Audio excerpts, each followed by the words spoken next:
tell you her last name, but Cassie Morris. Cassie Morris. She's from Possibilities Northeast, and she's been working with us for what, the last year? Several months, yeah. Yeah. I guess flies. it has been towards the end of last year, yeah. Yeah, so Northeast Indiana, or is it through Grow, Indiana?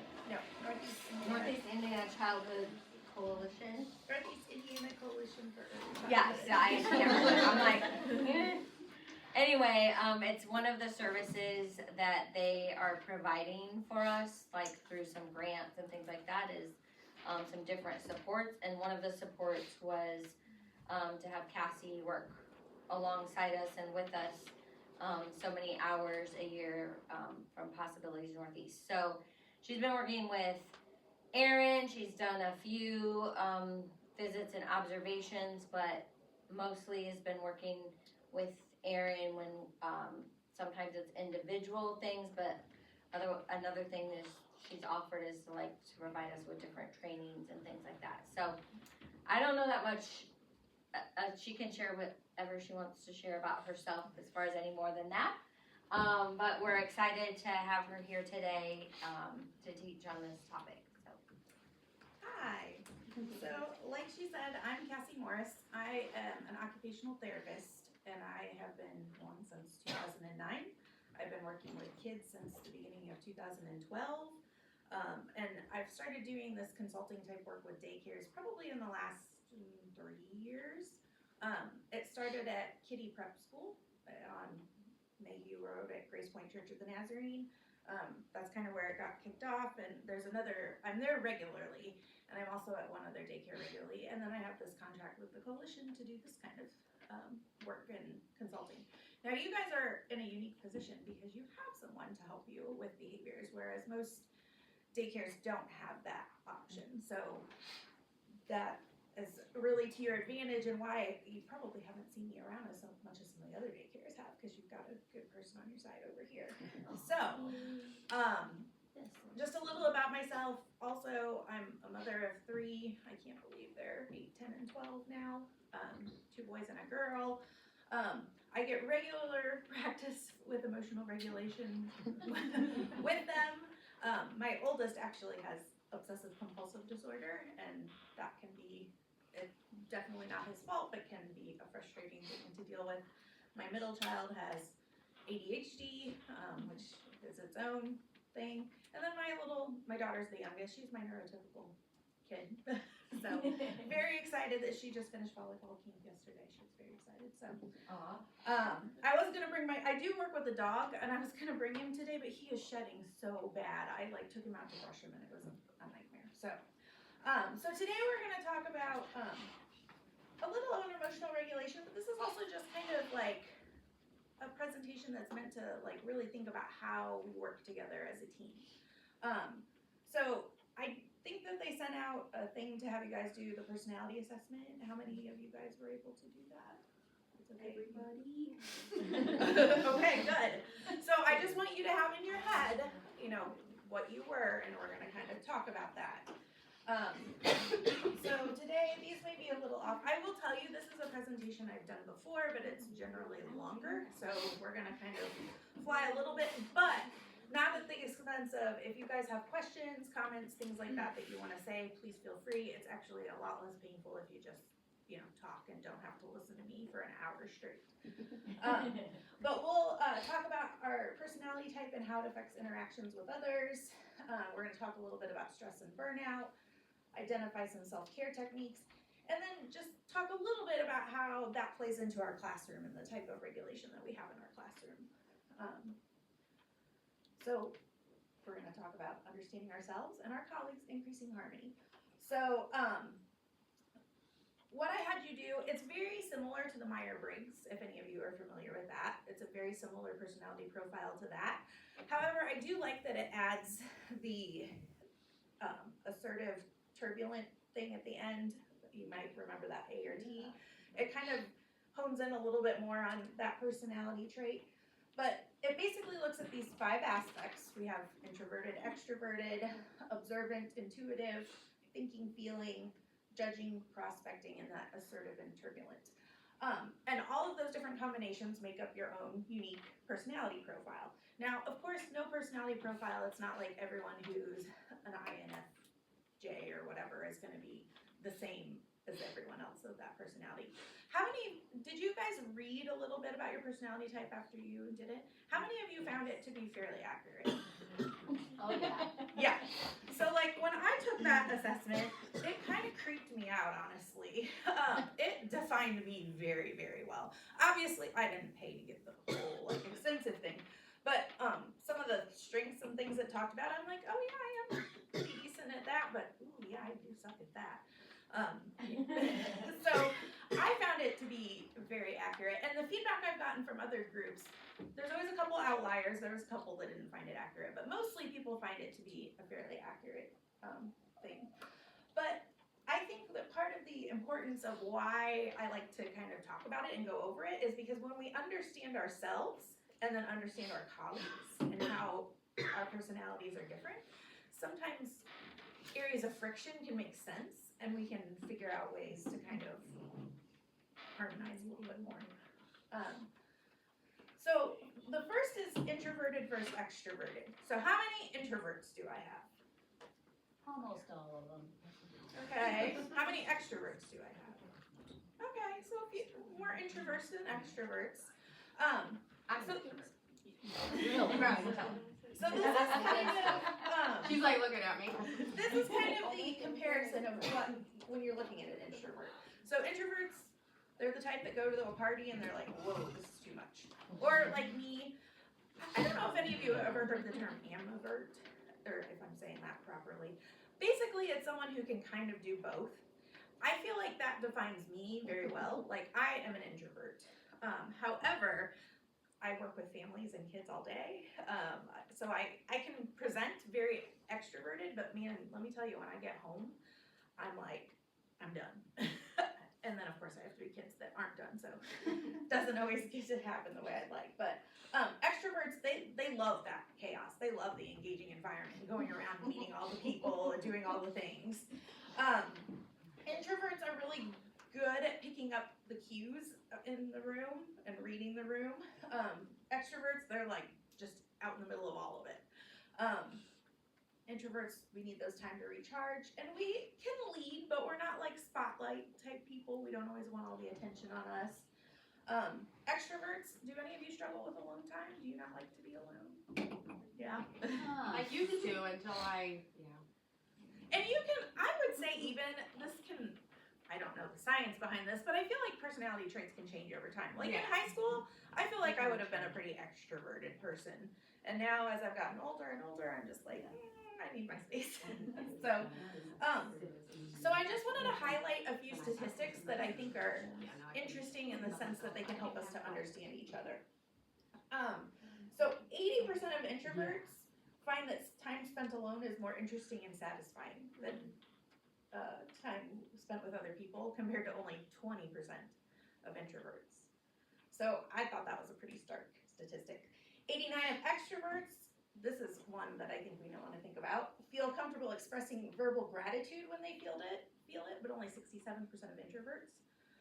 So if you're a co-teacher, this is something I would highly recommend that anyone who's co-teacher, I think you should be discussing what you found here.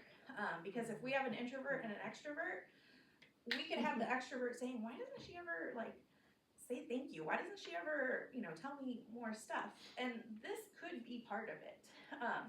It's not to say that we don't want to take responsibility and say, oh, maybe I do need to make more of an effort to express my gratitude. But knowing that that's not their default and that they may slip up with that sometimes and not taking that as a personal thing. And 87% of extroverts, they're like good, ready to be leaders, whereas 56% of introverts are. So that can be another thing in your classroom, that your introvert may not feel as comfortable taking the lead. And sometimes that's frustrating to extroverts because they're like, come on, we need to like get this going and stuff. So that can be an area of friction that we have. Then we have intuitive versus observant. Who is intuitive? Yeah? Who is observant? We must have a lot of observants. Okay. So that kind of like shows how we see the world and process information. So those intuitive people, they're like using their imagination and imagining the potential. They love the theoretical. However, they sometimes can be a little impractical. And they sometimes jump in a little too quickly to those complex things. I hear a lot of laughter, so I'm assuming we've got So some. my assistant director and I, we are almost like complete opposites in every category. Really? Okay. Well, and actually that can be a good thing as long as you understand, like, that the other person Yeah, is so that's why we're laughing. She Yep. does a big job, is what she's trying to say. So those observant people who we had a lot of, you're more of like doers, let's get the facts, let's get this done. You're very practical, very hands-on. But sometimes you get a little too like narrow and too focused and don't look at the potential and trying other things and stuff. So yeah, I could see for directors and assistant directors, that could be very helpful, but also very frustrating for each other. So when we look at intuitive and observant, I'm not gonna go through all of them, but 83% of those with intuitive traits say their mind often drifts during a conversation, compared to only 58% with observant trait. And I know, like, I was an intuitive, and my mind, sometimes I have to remind myself I'm not formulating what's coming, like a response. I have to be in the moment and think about what they're saying to me. 91% of intuitives say they like to discuss different views and theories, and they like those ideas, and like, this is what we could do, but then those observant ones are more like, let's rein that back in. And then 88% of the intuitives, they like to think of like that what if. Like, what if we tried this? Or what if, this would work? Whereas our observant people are more like, no, it needs to be done this way. So you can see how that could cause some friction. Almost like she has a camera in her office. Because, like, when you're thinking in a teaching scenario too, like, our observant ones are gonna see a need, gonna go meet it. Our intuitive people are more like, oh, well, how should we deal with it? They're more open to thinking about trying different things. They also might be more distracted. Those type of things. I had neurodivergence on top of it. I have ADHD, so which may play into the personality type a little bit. Then we have our thinking versus feeling, and this aspect shows how we make decisions and cope with emotions. So who is thinking? What's that? Who is the thinking one, as opposed to feeling? Who had a T versus an F? And who had the F? Yeah, Oh, yeah. I figured you would be. Okay, so we have a lot of feelers in here. So our thinkers, thinkers, they lean more on that objective information. They want to be fair and effective. They can get a little uncomfortable if it gets emotional. They want a clear and well thought out plan, and they want to know, how does this help? Like, they are practical, and that's what they want to do. Feeling, they can tend to lean more into that emotional side of things. Their decisions can be affected a little more by emotions than just pure logic. And so that can also come off to the other side as kind of cold. Like, if I'm a thinker and I'm just trying to be like, this is what's fair, they tend to want to draw a line and say, this is how we do it. Whereas your feelers are like, well, it's a little different in this situation, and maybe we need to extend a little bit of, grace. And not that we don't want to extend grace, but they tend to be the ones that are more following that line of thinking. Those feelers are more likely to get burnt out. They're more likely to get depressed. That's exhausting. Feeling people, idealistic, like they see how things could be. Because if you go back, they see how things could be, and they want it to be that way. And so they're more thinking, who does this help? That's the question they tend to focus on. So 83% of people, like with the thinking trait, say it's best to take a scientific approach to problems in their own lives, where only 43% are thinking, feelers are thinking that way. They're thinking about more of the people behind those type of decisions. Thinking people obviously are saying it's easier for them to make important decisions because they use that logic and they have like clear set out boundaries and they're like, if this plus this equals this, then that's the answer. Whereas our feelers are like, yeah, but there's this component too. The feeling ones tend to listen to their heart more when they're making a choice. And feeling trait said they value and cherish their emotions more than what the being trait is. So we can see that as a source of friction in the classroom, that aspect of our personality. If we have one that's like, this is the way it's supposed to be, and we have another one saying, yeah, but think about this, like that could be a source of friction as well. And then who do we have is more judging? And then who is more prospecting? Okay. And this aspect shows our approach to work planning and decision making. So this is definitely one that we should think about. Our judging people, they want to stick to the plan, they want to have a course, they want clarity and closure. Too many surprises stress them out. And they can sometimes come across as rigid, which can be really hard for our prospecting people who are, they want to see the possibilities. They may switch their focus frequently. Does anybody want to admit, so switching their focus frequently is a problem for me. I get an idea and I start working on it, and then I get another idea, and that idea gets dropped and another idea gets worked on, and then it happens over and over, and then no ideas actually get finished. That's kind of me, so I'm kind of surprised. I know, I'm kind of surprised that you. Well, that's. I don't know, that's what I'm looking for. Yeah, I would look at your I thought percentage. that was interesting too when you said that. I would think of you as more prospecting than judging. Yeah, me too. And the prospecting, definitely more of the go with the flow, and they're the ones that can handle that unexpected change a little bit better. Who's that? Prospecting. That's what I Yeah, thought. you must not have done that right. I'm like, So, oh, 68%. Judging still sucks. I don't think you understood the question. everyone's voting you on the other side. So. I know, I'm like, So the judging trait says they're more focused on and dedicated to their goals, and they rarely get sidetracked.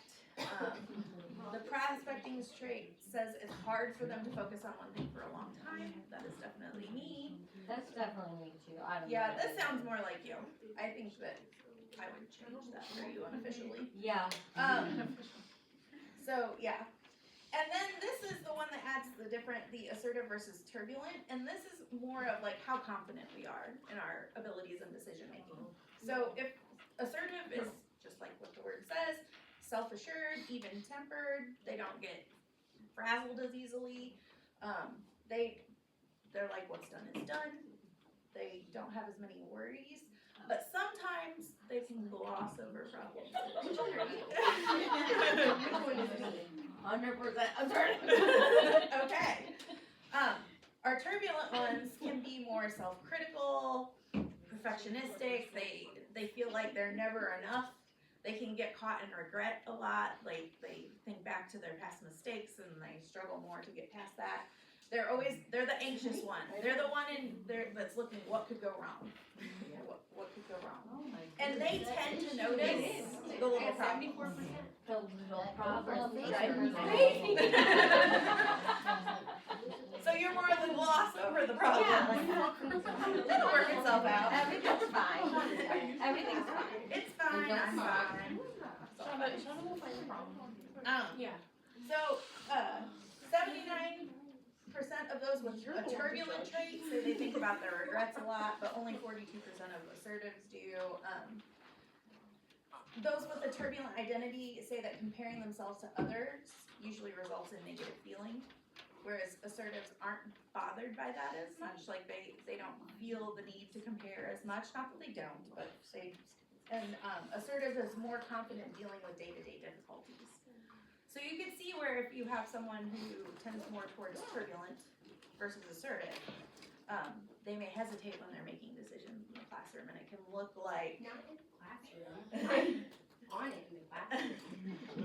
And it can look like inability, like an assertive teacher can be like, just go take care of it. And the turbulent person is more like, well, I don't want to say the wrong thing, I don't want to do the wrong thing, and they tend to second guess themselves more. And then one other thing I wanted to look at just briefly is roles. So they take 2 of the personality traits, and depending on your combination, it's divided into 4 roles. So if you were an N and T, so I have to think about that. Intuitive and thinking. Yeah. Then you tend to be, this is for determining your goals, interests, and preferred activities. You tend to be more rational and impartial, you're independent, strong-willed, and imaginative.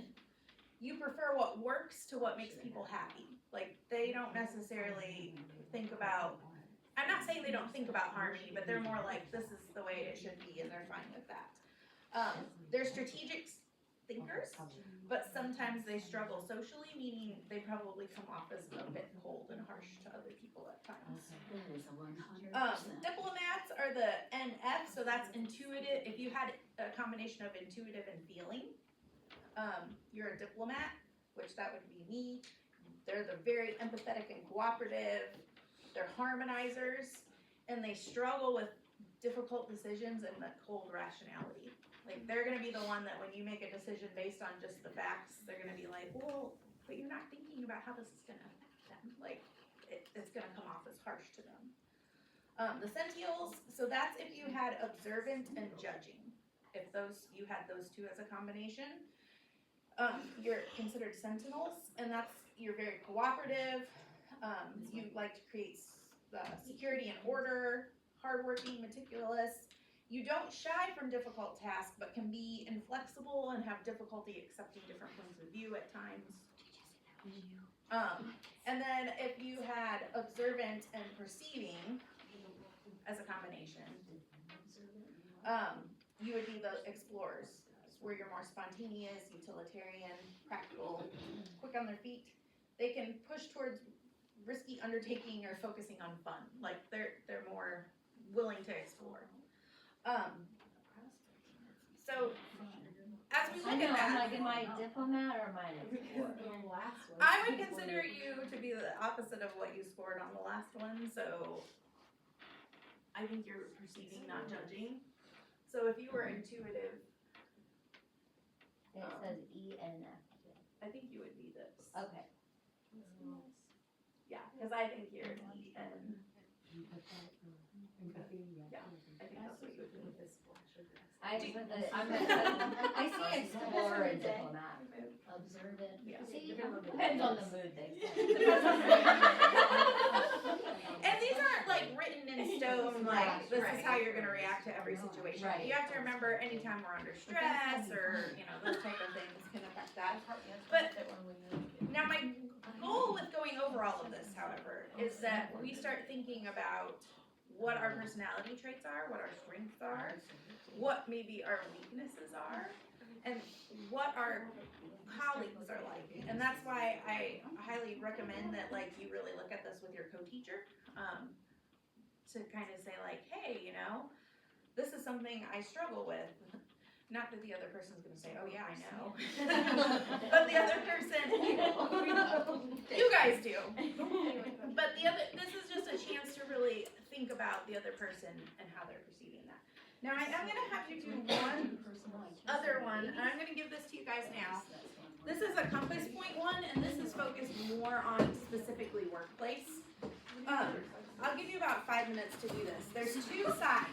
So on the first side, there's 2 groups of words, and you pick the word that's most likely. I want to warn you, both words could be applicable to you, but just pick the one that you think is more applicable to you. So determined and unselfish. Obviously both of those could be you, but which do you think, if you had to really define you, which is a little bit more like you? Then you just add up how many A's and B's you get, and then there's another set of ones on the back that are separate. So. Yeah, we are complicated people, that's all I'm saying.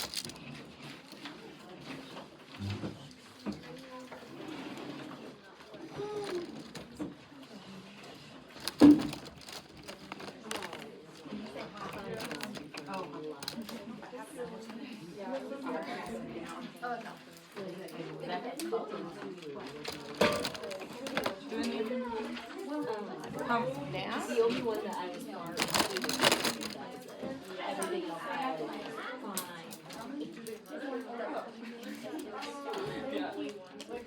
There's 5.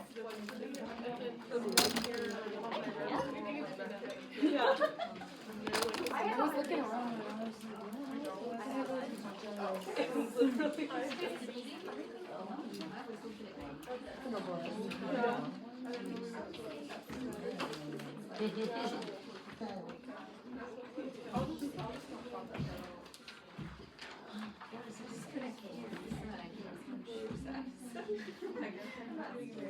Everybody get one? Yeah, okay, I'll leave extras for you if you want them.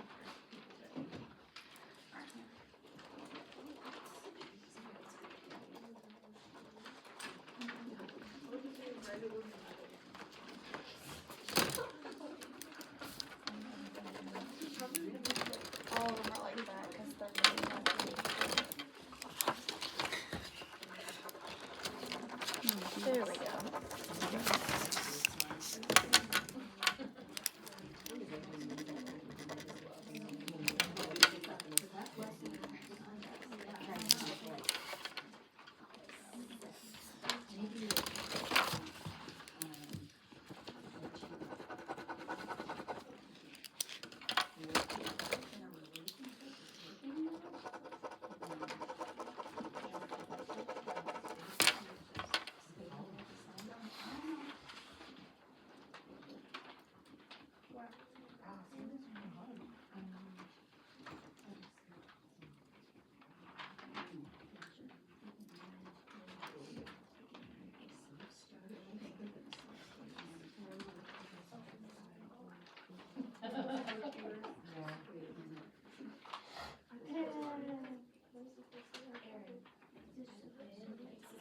Kind of like, if there's a gut one that you think first, go with your gut. I am overthinking. I'm like scenario.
Yeah, do both.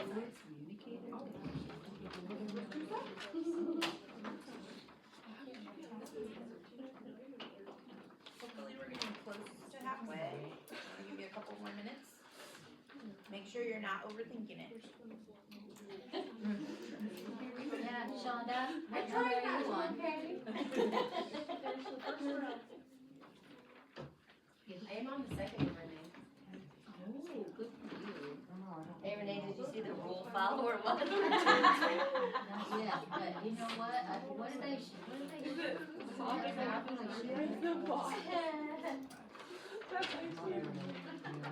I had a bite.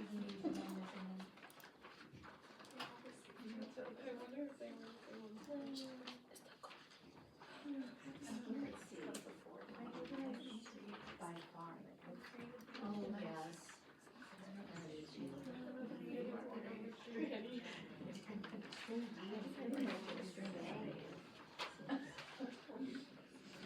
Both of them are very extreme. You are.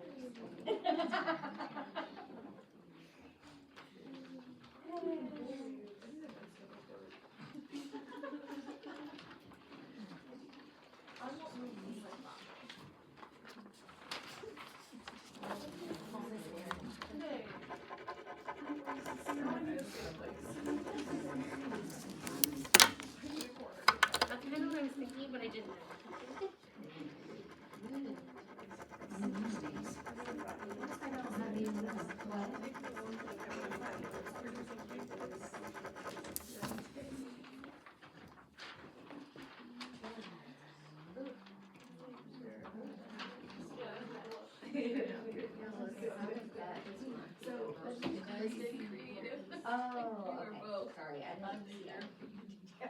It's okay. Be organized.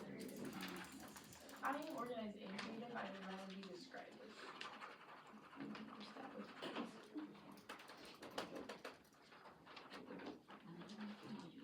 Okay, just like 30 more seconds. So I had the first task one B for this receipt. It says. Yeah, so basically like when you're, when north or south is on the top one. The one you scored low.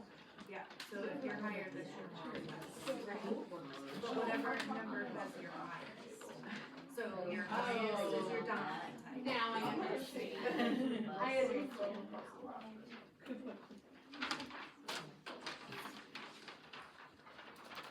Okay, I'm gonna kind of get going, but hopefully you guys got kind of a score for each of them.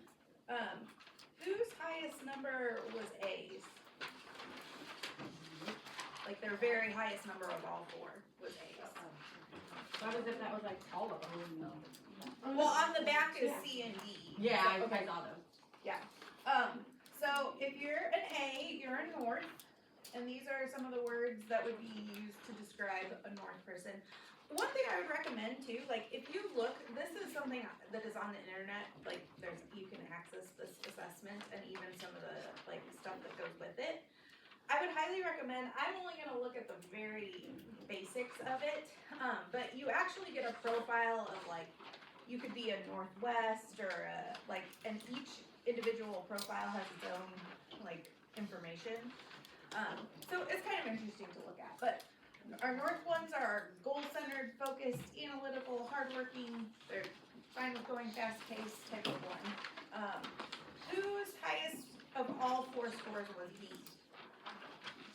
Okay, so your dominant is South, which is kind of meant to be a little more on the opposite. So very giving, helpful, peace-loving, process-centered, not necessarily result-centered, sensitive, sometimes a people pleaser.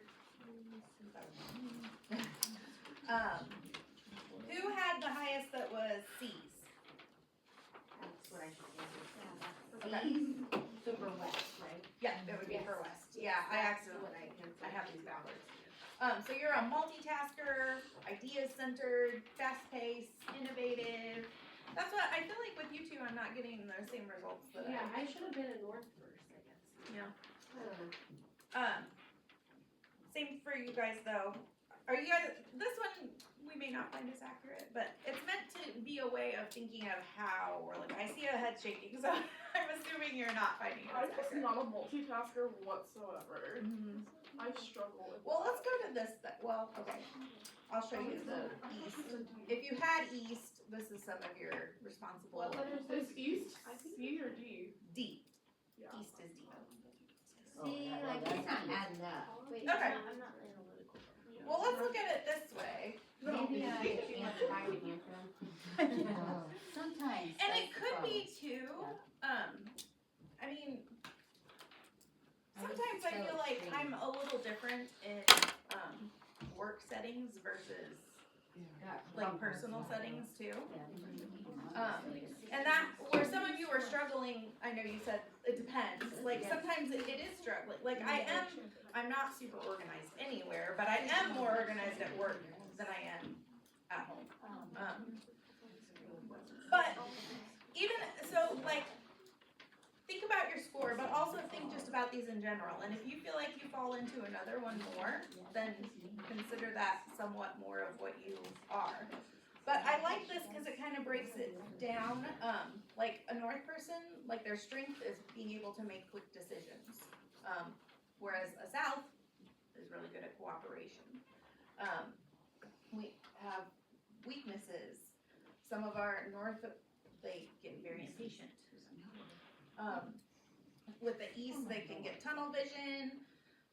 South, like I definitely have issues with non-assertiveness. And disorganization.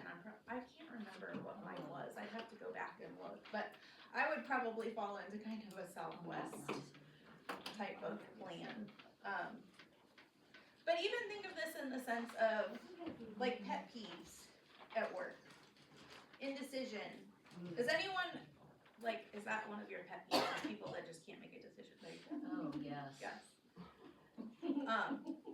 Now, Yes.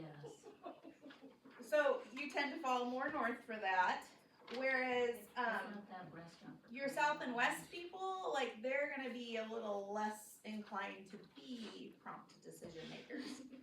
Who gets really irritated by inaccuracy, like when people don't do things right? Okay. So, Right can be very arbitrary. in oh, some see, okay, I'm situations. sensing two opposites there, because one person is saying it needs to be done this way, and another person is saying, well, there's different ways it can be done. Exactly. And so, now I'm not saying you two are like, you know, gonna go fight No, we're afterwards, good. but like that could be, like, if they were in a classroom together, think about what kind of friction that would cause. Let's try it. I Fun. tell you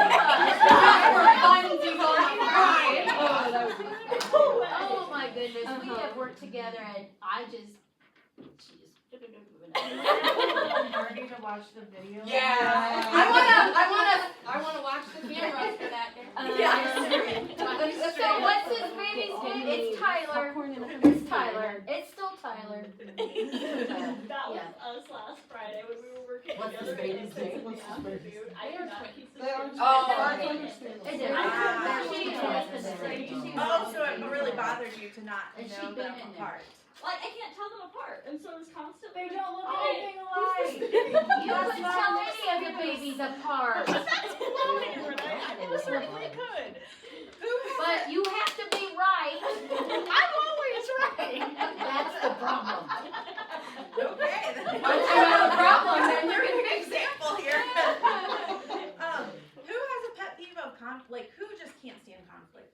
They would rather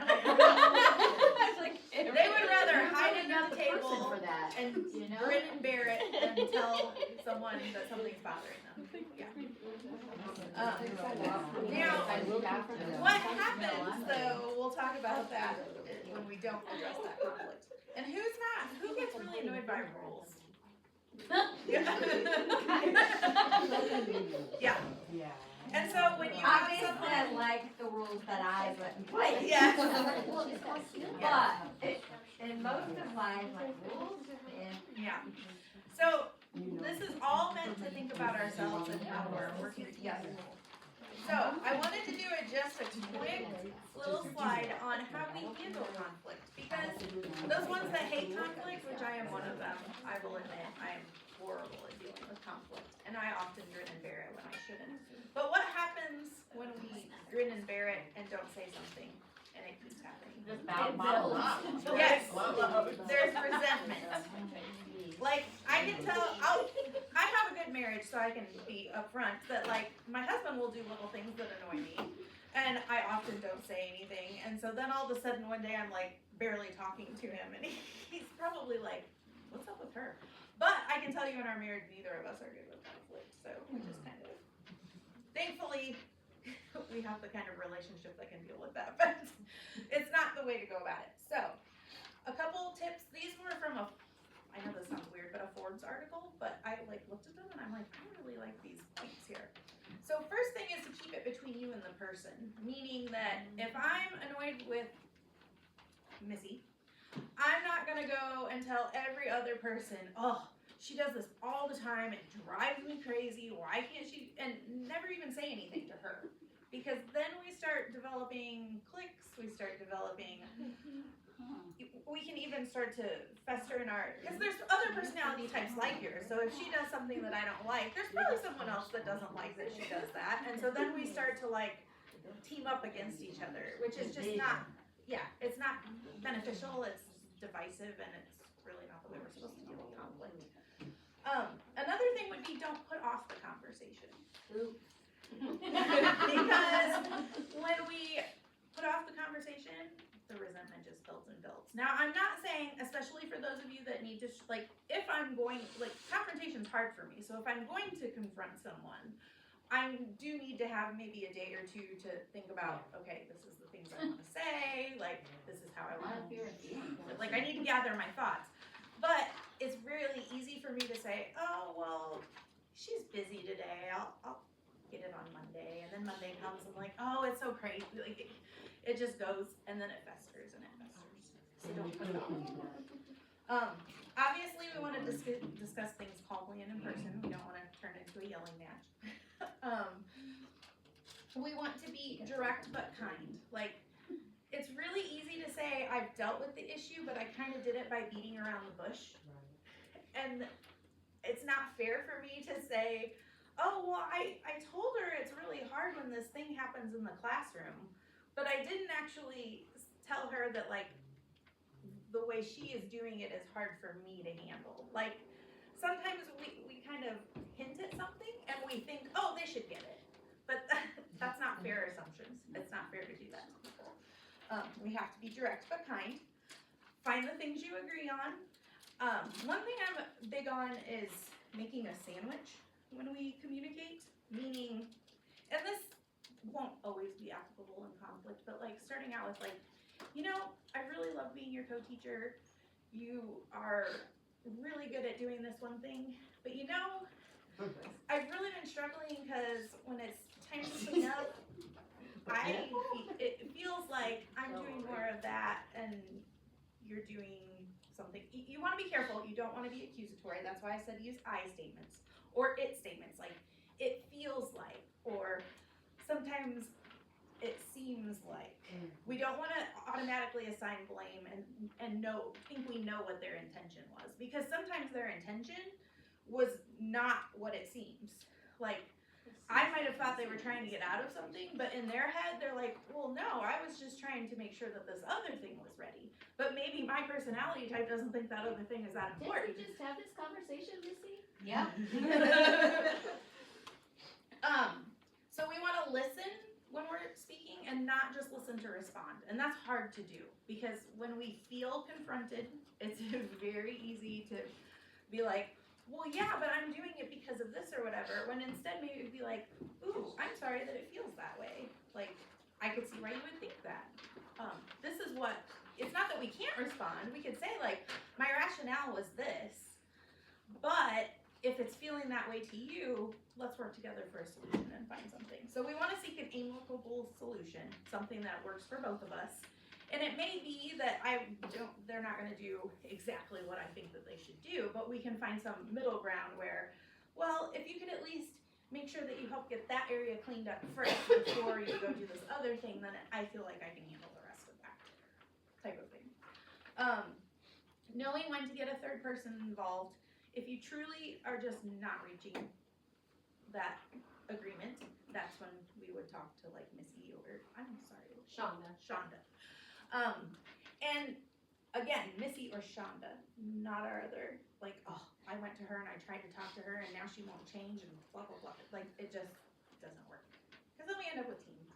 And when you get to the end of your conversation, it's really good to summarize.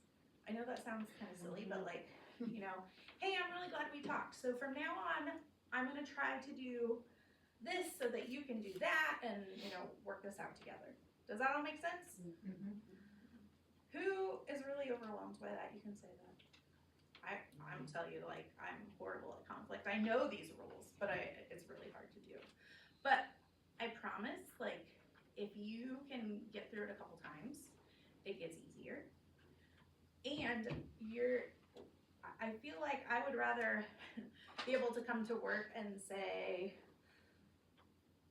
I tried to deal with the conflict, like, I went through the discomfort of dealing with the conflict and we've reached some sort of resolution, rather than saying, oh, I have to go hang out with her again today and she's gonna do this thing and I know it's gonna not work and that type of thing. But in the back of your mind too, we don't want to use our personality type as an excuse by any means. It's not an excuse or a free pass to say, well, that's just, rules just aren't important to me or whatever. But it is important to keep in the back of your mind that like, hey, you know, Missy sometimes doesn't see the rules. You know, she's a little more flexible with them. So what can we find the middle ground? Does that all make sense? Is that hopefully helpful in some way? Okay, let me see how fast I have to go because I got 15 minutes. Okay. some of the rest of this, but I want to at least talk about it. So, how many people have stress in their life? If I don't see every hand up in here, I'm gonna. We're not listening. No stress? There's even positive stress. Do you have positive stress in your life? Do you have to like? You're alive, right? Yeah. If you live on this earth, You've got some kind of stress, but She's a happy person though. some of the effects of stress, She's pretty good. you guys kind of can skim this, but you know, it affects our mood, it affects our behavior, it affects our body, and it can have long-term health consequences. And it has a huge effect on our classroom. So this is just some research. They found that they did a study of 143 beginning teachers. Now this is probably elementary level, but higher stress at the beginning of the year correlated with decreased effective teaching strategies, including clear instruction, effective classroom management, and creation of a safe and stimulated classroom for their kids. It also showed with greater stress and symptoms of depression, the environments were less conducive to learning. And teachers who had greater burnout early in the school year have classrooms with more behavior problems. So when teachers are highly stressed, it shows in the kids. That's why it's important that we try and help deal with our stress. Easier said than done. This was interesting. Another study found that when teachers are highly stressed and burnt out, student risk of suspension or discipline by school administrators increased, which is a problem because other research shows that removing students from classroom as punishment reduces achievement and increases risk of dropout. So again, more towards the bigger kids, but some of that's gonna fall into where we are with our littles too.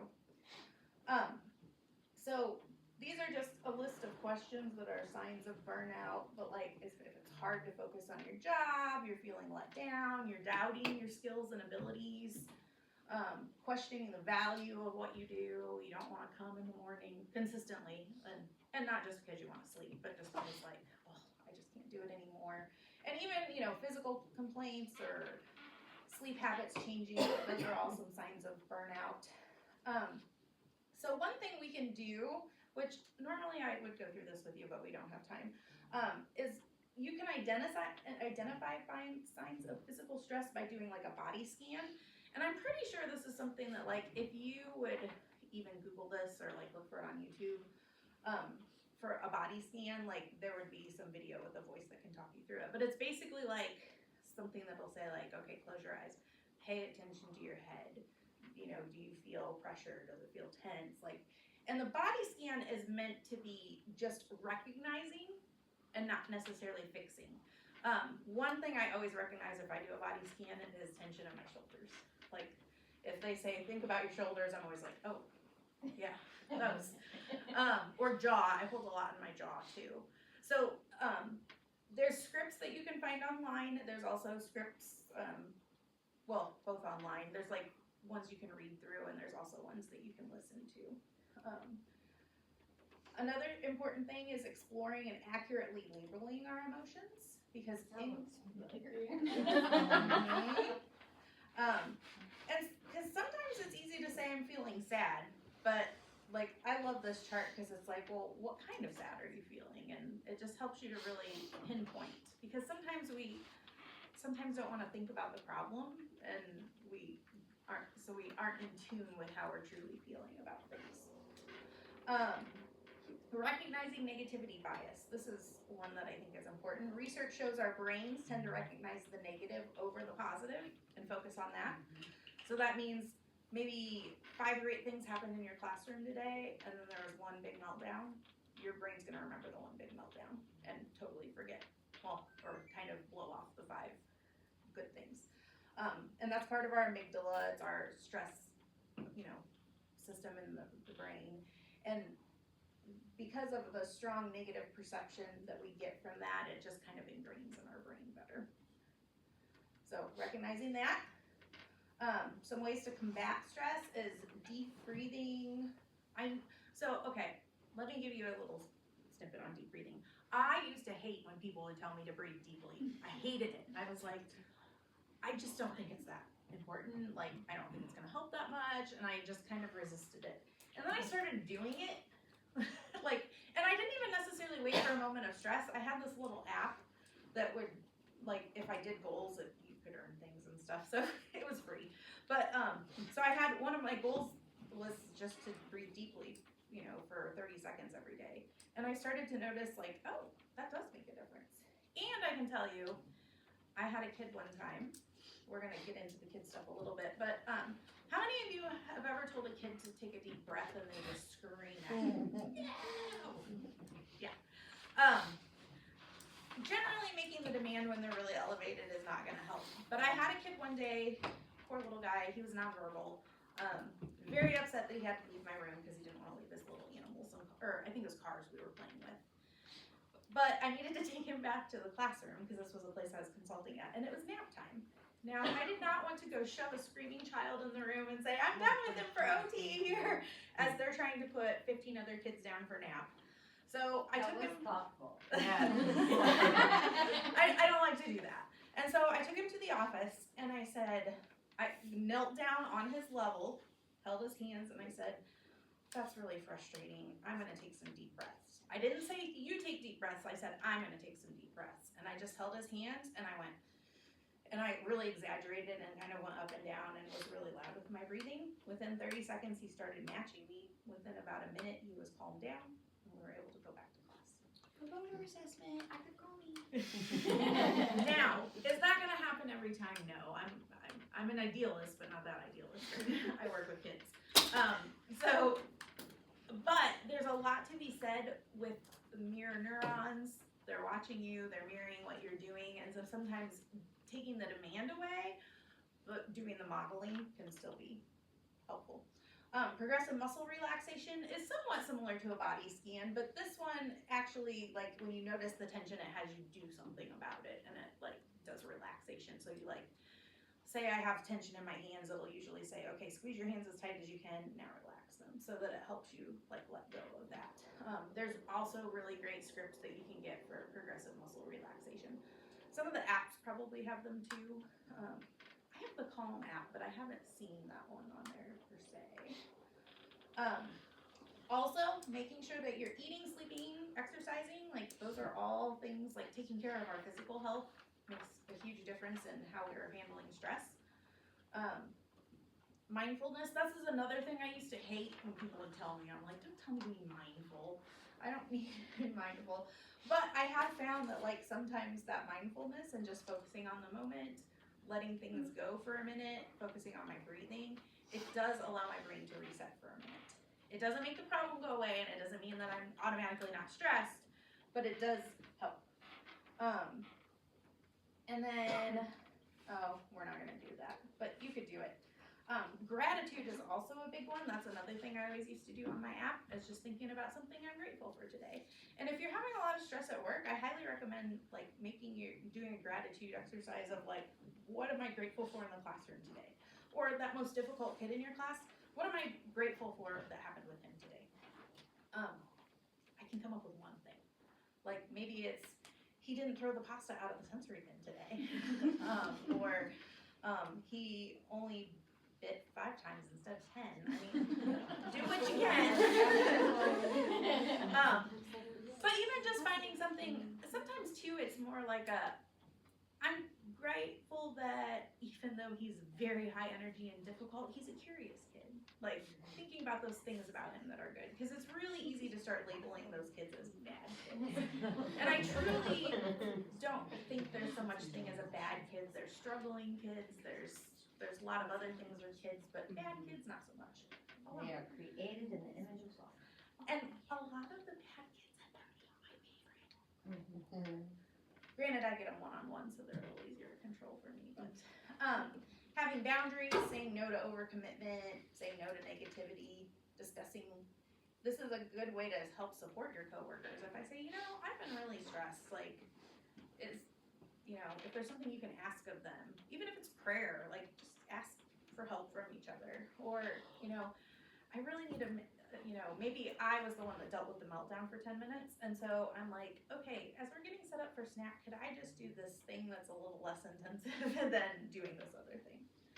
Of course, you always guys have mirror and stuff to too, but self-care, this is another thing. I think can tell, like, self-care stuff is not easy for me, and I tend to turn it down. But one thing I've really learned is that when I tell parents, like, if I just say, oh, you should really work on self-care, that just sounds like one more thing I need to get done when I'm already stressed and overcommitted. So my self-care might be, I'm going to sit by myself for 10 minutes, or hide from my kids in the bathroom for 10 minutes. Or I'm gonna take an extra long shower today. Like, it doesn't have to be like, I'm gonna commit to journaling for 15 minutes. Like, just make it something that's easy to make part of your day, but that you cut out even just 5 or 10 minutes of like, I'm gonna sit and enjoy my cup of coffee before I start cleaning the house. Something like that. And then there's lots of other things like writing down your worries and letting them go. That's one thing for me. I struggle a lot with anxiety, and sometimes at night, if I am too stressed to sleep, I will pull out my phone, which you're not really supposed to do in bed, but I pull out my phone and get my notes app out, and I'll like make a list of everything I'm stressed about. And because I have this weird thing of I'm afraid I'll forget to worry. Like, I feel like I need to worry about it, and so I'm afraid if I don't, then I won't worry about it enough. So then if I have my list, I'm like, okay, I can go to sleep because I have my list and I can worry about all these things tomorrow. Yeah, it's terrible when you're trying to go sleep and you remember something that you're worried you're gonna forget about tomorrow. And that's where your notes And app then on you your can't go phone. to sleep. Notes app on You your have to phone. write it down. It's not Just just put it in me, there. I know. But yeah, all of that. And then remembering that understanding ourselves is essential for understanding our kids, and taking care of ourselves is a prerequisite for taking care of them. I only have a few minutes, so I'm just gonna show you a few. This is a video that always makes me cry, so we don't need to see that. Let's not do any crying. No. Oh, wow, stop. One question I always like to ask when I'm working with the kids, this also works with your coworkers, but with your kids, is am I co-escalating the situation or am I co-regulating the situation? So as Johnny's throwing this epic temper tantrum, is my voice getting louder? Am I like getting tense? Like, am I co-escalating or am I co-regulating? I just love that question. Should I take a picture? You may. I just think it's a good question to like ask ourselves, and sometimes we can't always ask it in the moment because our own stress system has been activated. But I think it's a good way to even go back and review. Like, what did I do? Did I do something that helped escalate him, or did I do something that helped regulate him? Not that just because I do regulating things, he's automatically gonna regulate, but interestingly, there was a still face experiment where they had infants 2 to 6 months old come in with their caregivers, and they did a baseline phase where they had the mom play with the babies, and she's, We saw that. Did you guys see it? Conscious Okay. discipline has Okay. been one of their. It was impressed on me that still face, like, it lasts in. So if you've had a bad interaction with a kid earlier in the day, that's a really good time to remember, I need to find a good connection moment today. And it can be hard. These are another one I really like. It's just some guiding questions like, will this build or break trust with a kid? Am I calm and alert and ready to support this child? Is it a good use of our time? Are we having enough fun? That's a big one. I find that I don't want to say all teachers, but some teachers, and it's partially a personality thing, like have a hard time being silly with kids. And I will tell you, I used to have a hard time, and then I worked with kids long enough, and I'll sing, I'll do all kinds of crazy things with them because they really enjoy it, and they don't care. They're not judging you. They just think it's fun. Remembering behavior is communication. This is just kind of you see the behaviors are what's above the surface, this, yelling, the meltdowns, the tantrum, but you don't know like what's going on at home. Is there loneliness? Is there isolation? Are they feeling a lack of control? Is there anxiety? Unmet sensory needs. I would even say like fatigue, like all of those things can be the below the surface thing, and most of the iceberg is actually below the surface.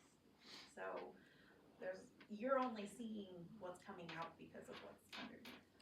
So this is another one I really love, is reframing the behavior. So we tend to judge like they won't do it, but let's be curious, like, is there a reason that they can't do it right now? Like, the child's experience? Are we making them feel guilt and shame and frustration, or are we supporting them and strengthening them? And just seeing Dr. Stuart Schenker has a whole like curriculum on self-regulation. Co-regulation leading to self-regulation, this is just, I mean, this is so brief, but you guys know them things like getting down on their level, using a calm voice, making sure that you're making reasonable expectations. Sometimes that's easy to forget. Like sometimes it's easy to forget they're 2 or 3, especially if they're one of the really smart ones that are doing all kinds of stuff. So, any questions? Now that oh, ha, right at 11. I thought I was over. Do you guys have questions related to this, but also if you have any other questions you wanna pop out of? About a kid. Maybe drives you up the wall.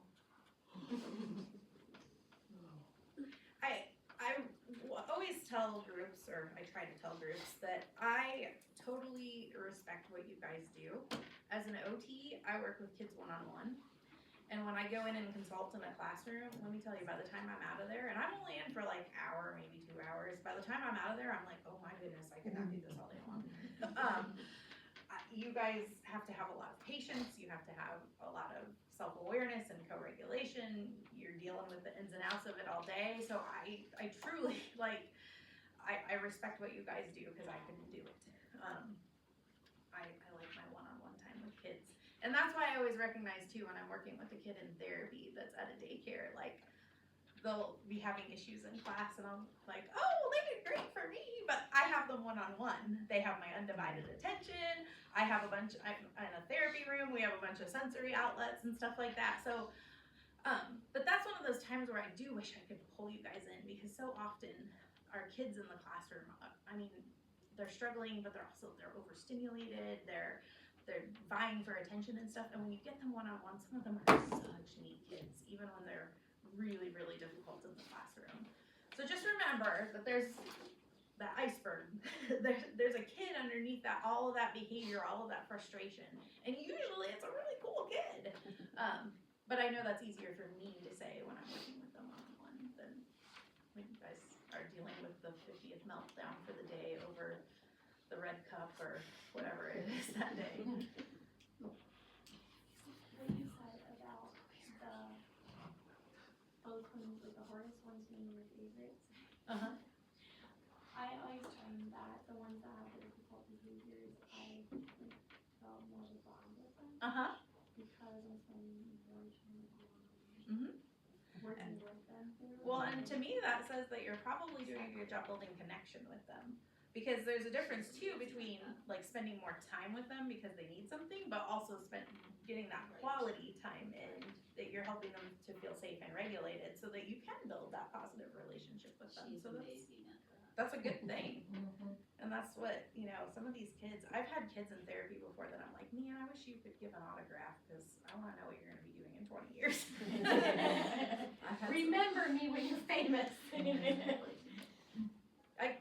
Kids give the best quotes. I always remember this one little guy. He was so smart. I think he was on the spectrum possibly, but he wasn't diagnosed. But one day we were working on emotions and my student asked him like, what's something that makes you feel really frustrated? And he's like, when someone melts my ice cream with a hairdryer. I was like, what?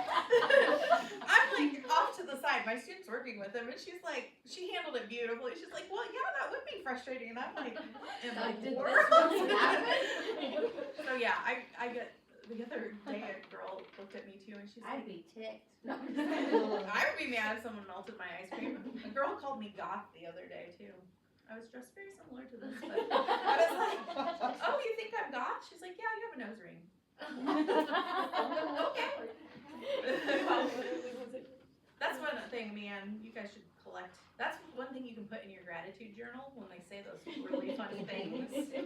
Write those down because some of them you think you'll remember, but you won't. I know there's stuff from my career that I have not remembered. So memorialize those things and have a laugh. So, okay, well, I'll let you guys get to Anyone whatever else? you're getting to.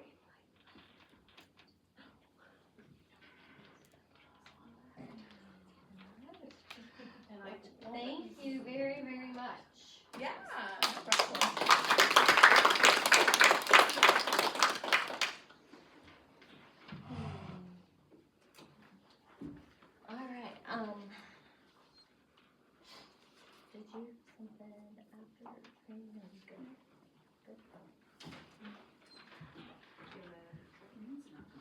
A new trick? Alright, so next is lunch. And Cassie, you're welcome to join us for lunch. We have plenty, if you would. So clean up from this room. We won't be coming back to this room. Yes, ma'am. And then meet in the outdoor classroom. If you have your lawn chair, bring your lawn chair to the outdoor classroom, and then we'll have our box lunches out there, and then we will let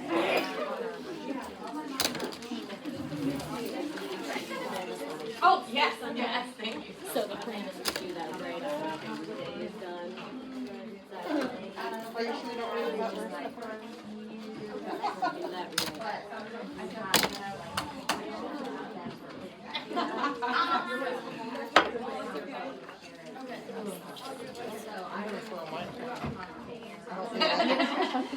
You don't wanna like people to think that you're like trying to mask.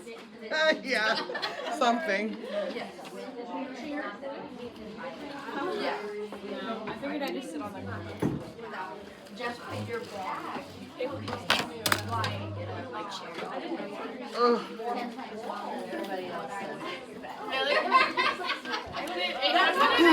Did everybody sign the sign-in sheet? I don't know, it's that rules following. I know. This is your breath. Who follows okay. rules? It's in for the long. See, Karen just signed it too.